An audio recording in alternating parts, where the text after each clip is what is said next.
রেস্টুরেন্টে যখনই যাই তখনই দেখি আমার ফ্রেন্ড সার্কেলরা banana milkshake, mango milkshake, strawberry milkshake, cold coffee আরো কত ধরনের জুস যে অর্ডার করে। বাট ট্রাস্ট মি, আমি যদি কোনো জুসের দোকানে যাই আর তাদের কাছে যদি বেলের শরবতটা অ্যাভেলেবেল থাকে, তাহলে আমি আমার জন্য সব সময় বেলের শরবতটাই অর্ডার করি। আমি জানি না অনেকের কেন বেলের শরবত একদমই পছন্দ না, বাট আমার এই বেলের শরবত যে কি পরিমাণ পছন্দ তা বলে বোঝাতে পারবো না।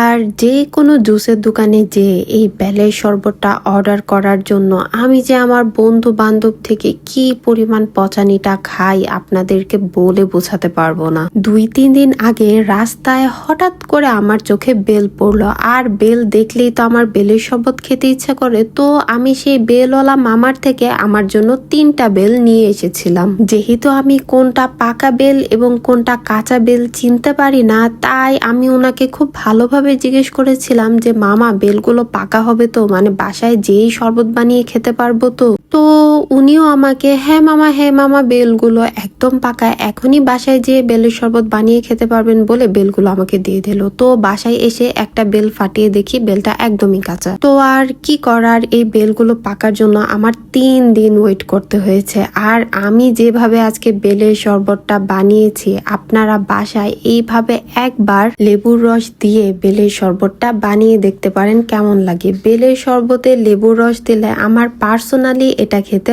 অনেক বেশি ভালো লাগে। মানে এই শরবতের টেস্টটা অনেকটাই চেঞ্জ হয়ে যায় অ্যান্ড এটা খেতে মানে অনেক বেশি টেস্টফুল হয়।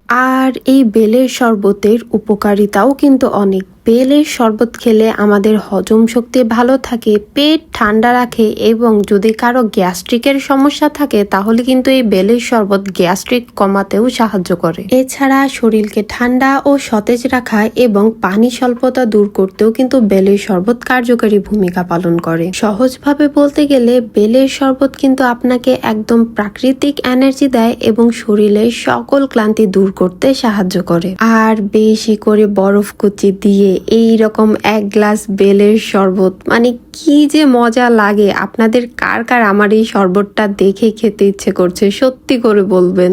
আর এই গ্লাসটা আমি আমার ভাইয়ের জন্য একটু সুন্দর করে ডেকোরেশন করে নিয়েছিলাম, সে আজকে এই বেলের শরবত পুরোটাই খেয়েছে।